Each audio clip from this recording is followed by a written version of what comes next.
Bonjour à toutes et à tous. Aujourd'hui, on s'attaque à un outil qui est, très sincèrement, le GPS de n'importe quelle entreprise, le plan de trésorerie prévisionnel. L'idée, c'est de voir ensemble comment anticiper pour mieux gérer et surtout pour dormir sur ses deux oreilles.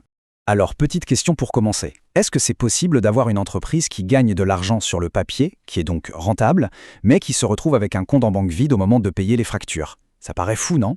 Eh bien, non seulement c'est possible, mais c'est une des causes principales de faillite. Et c'est exactement ce problème que le plan de trésorerie vient régler. Bon, alors entrons dans le vif du sujet. Pour bien comprendre, il faut qu'on parle le même langage. On va donc commencer par la base de la base. De quoi parle-t-on exactement quand on dit plan de trésorerie? Concrètement, c'est un document, souvent un simple tableau, qui regarde vers l'avenir. On y liste toutes les rentrées d'argent qu'on pense avoir et toutes les sorties. Le but, savoir à l'avance combien il y aura sur le compte en banque à la fin du mois, dans 3 mois ou même dans un an. C'est une machine à voyager dans le temps pour vos finances. Pour que ce soit bien clair, prenons un exemple simple. Imaginez un entrepreneur qui veut lancer un nouveau produit en juin. Il doit commander et payer son stock en avril. Grâce à son plan de trésorerie, il peut estimer les ventes de l'été et vérifier si l'argent de ces ventes arrivera à temps pour couvrir la grosse dépense du stock. Il ne navigue pas à vue, il a une feuille de route. Au quotidien, l'usage le plus courant, c'est vraiment ça. S'assurer qu'on peut faire face aux grosses échéances qui reviennent tout le temps. Vous savez, la TVA, les charges sociales et bien sûr les salaires à la fin du mois. Avec un bon plan, plus de sueur froide le 25 du mois, on sait que les fonds seront là. Ok, maintenant qu'on a défini l'outil, comment on le construit? Et surtout, comment on fait pour qu'il soit fiable? Parce que, attention, un plan de trésorerie, ce n'est pas une boule de cristal. Sa valeur dépend à 100% de la qualité des hypothèses qu'on y met. Alors, pour des hypothèses solides, on s'appuie sur quoi? Essentiellement 3 choses. D'abord, l'historique. Que s'est-il passé les mois ou les années précédentes? Ensuite, un point crucial, les délais de paiement réels des clients, pas ceux qui sont écrits sur la facture. Et enfin, le fameux taux de transformation, c'est-à-dire le pourcentage de devis qui se transforme en vraie facture payée. Voilà un exemple parfait d'utilisation de l'historique. Cet entrepreneur sait, par expérience, que le mois d'août est calme. En l'inscrivant noir sur blanc dans son plan, il anticipe cette baisse de rentrée d'argent. Il peut donc s'assurer d'avoir mis assez de côté les mois précédents pour passer cette période tranquillement. Et là, attention, c'est le point clé à retenir, la différence fondamentale entre le chiffre d'affaires et la trésorerie. Faire une vente de 10 000 € en janvier, c'est génial pour la rentabilité. Mais si le client paie à 60 jours, l'argent, le cash, n'arrivera sur le compte qu'en mars. Et c'est cette date de mars qu'il faut noter dans le plan, pas janvier.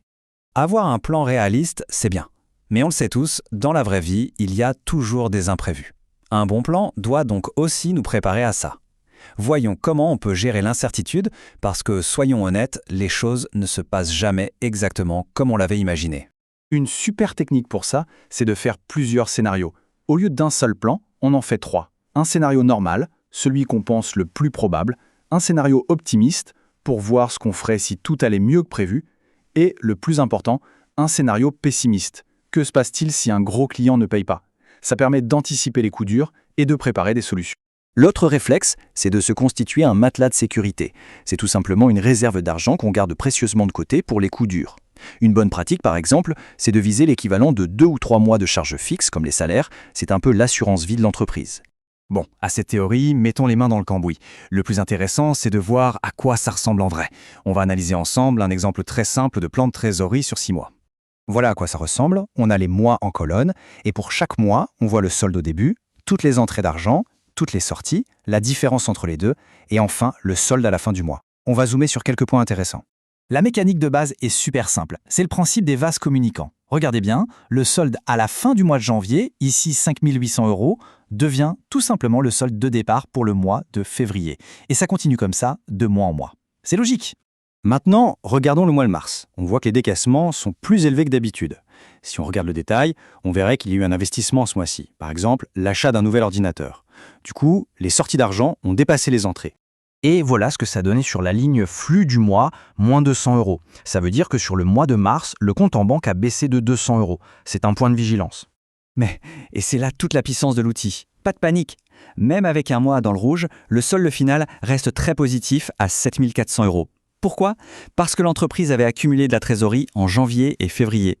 L'investissement était prévu et son impact a été totalement absorbé sans aucun stress. C'est ça l'anticipation. On a donc vu ce que c'est, comment le construire et comment ça marche. Pour finir, insistons sur un point. Ce tableau, c'est bien plus qu'un simple outil de gestion. C'est un véritable instrument de pilotage stratégique. C'est vital. Cette phrase résume tout. La trésorerie, c'est l'oxygène. C'est le sang qui circule dans l'entreprise. C'est le tout premier indicateur de sa santé, bien avant tous les documents comptables. Un problème de trésorerie, c'est le premier symptôme qui doit alerter. Il est donc absolument essentiel de bien faire la différence entre être rentable et avoir des liquidités. On peut faire des profits sur le papier, mais si les clients pètent avec du retard, on peut se retrouver en cessation de paiement. La rentabilité, c'est le but à long terme. La liquidité, c'est ce qui permet de survivre au jour le jour. En résumé, l'objectif final de cet outil, c'est de changer de posture. C'est de passer d'un mode où on subit les événements et on réagit dans l'urgence, en stress, à un mode où on anticipe, on pilote et on prend des décisions calmement avec de la visibilité. On va finir là-dessus avec cette question qui, je pense, dit tout.